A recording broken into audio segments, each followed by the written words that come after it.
Just quickly, sorry to bore you with this message, but a high percentage of you aren't subscribed to the channel. If you could subscribe, it would massively help and lets me keep producing this content. So please subscribe. It really does support the channel. Notifications on, all of that good stuff. But anyway, into the video. Hey guys, welcome back to the AJ Analysis channel and the Scouting for Manchester United series.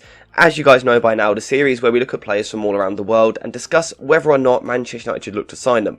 Looking at their physical profile, their tactical profile, their injury record, their contract situation, all of that sort of thing. And today we are talking about a player who I have had my eyes on for a few years now and been watching him develop and kind of waiting for him to explode and really take Europe by storm.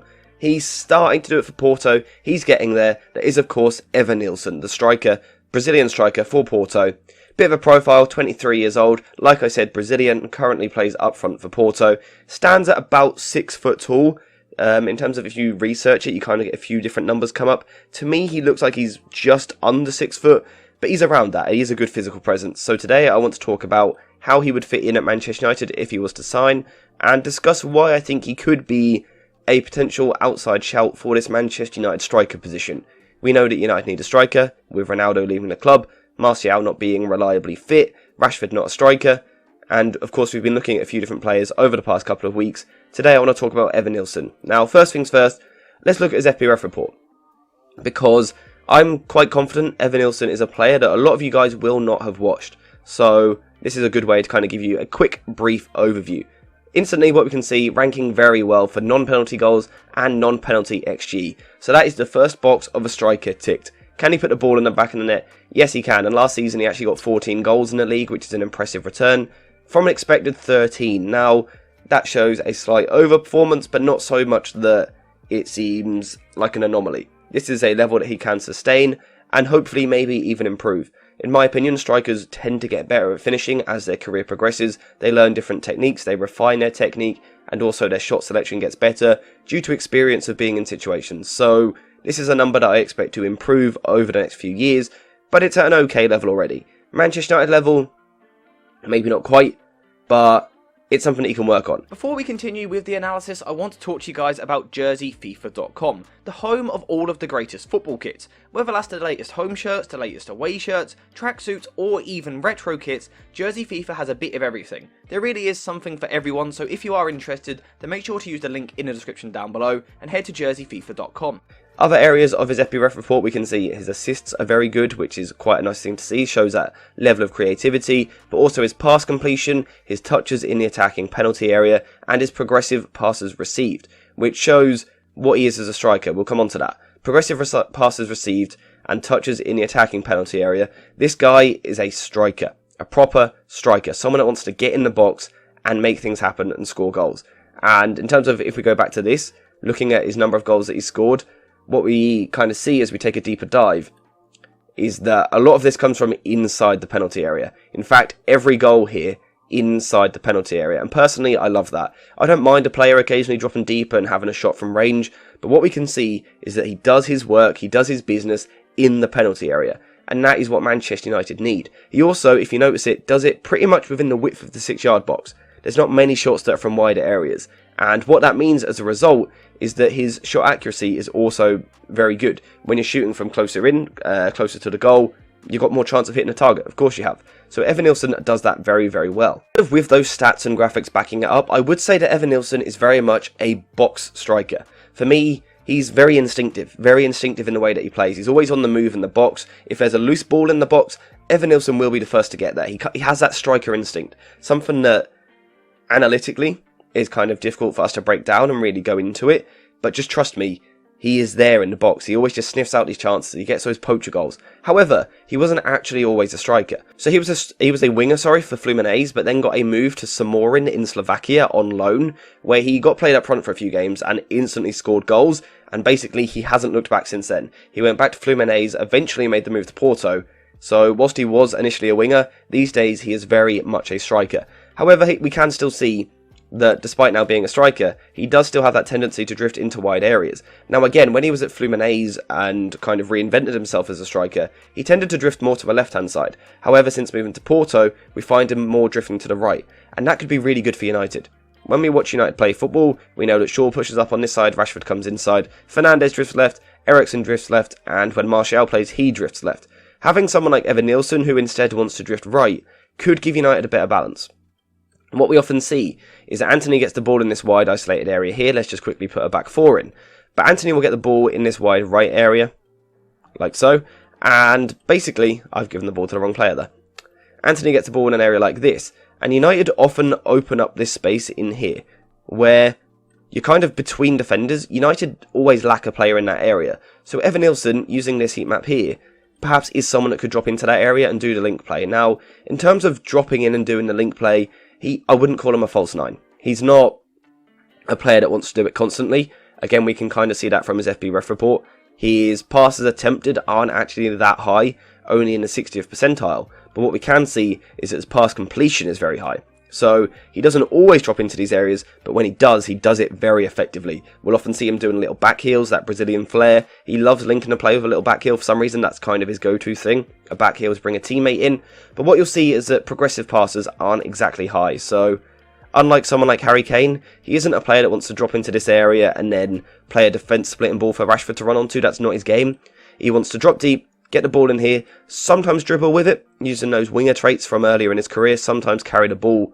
But more often than not, he wants to drop in, link the play with someone else, and then make the movement into the box. And for me, that is what Manchester United need. I've said it a few times recently, so I'm kind of repeating myself. United needs someone that is going to get in the box, because ultimately, that is where the goals come from. United often work the ball into wide areas, don't have a target to cross to. Evanilson is very much a target you can cross to. He's good in the air, good with his headers, but like I said, again, those poacher finishes, those instinctive movements in the box, where you just get on the end of chances, that is exactly what he does. On top of this, Evanilson is also very good at manipulating defenders and manipulating space for his teammates and for himself. Something, again, that United do lack. United lack a selfless runner, someone who's going to make a run to make room for someone else. Evanilson is that player. He loves making a run into this sort of space here, knowing that he's not going to get the ball, but also knowing that he's going to drag a defender. Opening space up for someone like at Manchester United, Bruno Fernandes to drop into. At Porto, it's often Taremi that drops into these areas. Bruno Fernandes is a different level to that. So, again, that is something that United needs. Someone who's willing to make selfless runs off the ball to create space for others. What he's also really good at is when his team is in transition, and you've got players running off the ball. You might see Rashford going in this side, Antony going in this side. Evanilson does this really clever movement, and it's very simple. He just slows down. He sees the rest of the teammates sprinting. He just slows down a little bit and comes towards the ball. And what this does is it gives the centre-backs a decision to make. Do they drop off because they kind of have to follow this run from the other player? Or do they follow Evanilson, which, again, they kind of have to because they can't just let him get the ball for free on the edge of the area. And it's things like this. He really manipulates defenders, and he must just be a bit of a nightmare to defend against because he is constantly asking you questions. Whether he has the ball at his feet or not, he's given you a decision to make. And the way that he moves defenders about is really, really good. And again, in terms of United moving forward, looking to develop as a team, they need to learn to break down low blocks. A player that can manipulate space and defenders is the perfect type of player to do that. So again, Evanilson could be a really good fit. In terms of getting the ball in tight areas, good control, again, kind of formally being a winger, we kind of expect that. He has got good close control. But like I said, more his aim is to get the ball, give it to someone else, and then make a run. That might be off the shoulder, it might be towards the back post, it might be towards your feet. Constantly on the move, constantly asking questions, and that's why I really like him. Evanilson is also very hard working, something that we know that Erik ten Hag wants in his strikers, and he actually ranks in the 99th percentile amongst forwards for tackles in the attacking third, which suggests that either through pressing or counter-pressing, he is a player that's going to work hard for his team and win the ball back. Apologies if I just hit the mic. And again, if we go back to his FB ref report, ranking very well for tackles. He also ranks very well, it's not on this particular report, but he ranks very well for not being dribbled past and things like that. He is a player that will look to win the ball back high up the pitch for his side, and when you can do that, you're going to get chances, either for yourself or for a teammate. Again, we know it's something that Ten Hag wants. He wants his team to work hard. It's why it didn't really work for Ronaldo. He just doesn't have the legs these days to do this hard work. Evanilson is certainly someone that would bring a hard-working nature, and him alongside Bruno Fernandes pressing in the centre of the pitch could be really dangerous. Really give United some good goal-scoring positions, just simply through hard work, but also sensible pressing to win the ball back. And I really like it. Evanilson is a player I really, really like. Like I said, I've been following this guy for 3 years now, I think, and I'm just waiting for him to really pop off, really kind of click and go to that next level, really take Europe by storm. Like I said, he is getting there with Porto. I think it is good for him not to have moved last summer. I think he needs this other year in Portugal to keep developing as a player. But we have seen plenty of Portugal-based players move on to the Premier League and have really good careers. In the last few years alone, players like Ruben Dias, Bruno Fernandes, making the move from Portugal to England and settling really quickly. Luis Diaz even, a player who played with Evanilson at Porto. And actually, when Diaz left, Evanilson went up to the next level. He kind of took responsibility upon himself to be Porto's main man. He's really getting there as a player. He really, really is getting there. And the good thing is, as well, he's nearly always available. This guy just doesn't miss football matches. Once for coronavirus, he's missed 2 games, which you can't help that, it's just something that happens. And then he missed 2 games through muscle fatigue, which it happens to, of course it does. There's no regular injuries here, anything that we should be concerned about. There's a lot to like about him. Do I think he is the finished article? No. I think his link play can get even better. I think his dribbling can get even better. And I think his decision making in the box at times can get even better. Because he is a player that always operates close to goal, kind of in the box, his first instinct is always to shoot. Now, this gives him an advantage because it means he gets the shot off because the defence aren't ready, but also it troubles the keeper because the keeper isn't always set. However, by always shooting quick, it does mean that at times you kind of miss a teammate in a better position. So there are certainly areas to his game that can improve. If there weren't, he would probably be at a different club already. However, I really like the way that he is developing as a player, and every year he seems to be adding something different to his game. He's constantly working hard to try and get into the team, try and go to that next level, even when he had setbacks earlier in his career. I really like the guy, I really do like the guy. And in a different scenario, I would be saying that Manchester United should probably sign him. Even if you don't want him to be a first choice striker, kind of as a backup, he could be a good option. And kind of as an unknown player, someone you bring in. So he's certainly someone that I recommend you guys keep an eye on. However, there is one issue, and that is the fact that Porto apparently won't accept any less than £70 million. Now, for me, Evanilson is a player who is like, if you can sign him as a bit of an unknown player, someone you bring into the team who hasn't got to hit the ground running, you can nurture him for a couple of years, and you get him in a slightly cheaper fee. Really good player, really good, he's a really good find on the market because there's a lot to like about him. He's very well rounded. But for £70 million, it's just absurd. But maybe that is just the price of football these days. On the price, let me know what you guys think in the comments down below. Let me know what you think he's worth. But also, more importantly, let me know what you think of him as a player. My voice is really going. Let me know what you think of him. Have you watched him? If you haven't, make sure you do. Porto are good this season. They are very good, so make sure you watch them in the Champions League. Hopefully I'll be able to cover some of their games in the tournament at some point, depending who they face, how far they go. Hopefully I can cover them and talk about Evanilson a little bit more. If not, make sure to go find out for yourself, basically. Make sure to watch Porto, watch highlight reels. He is a really good player. And I think a lot of you will like what you see with him. I know I do.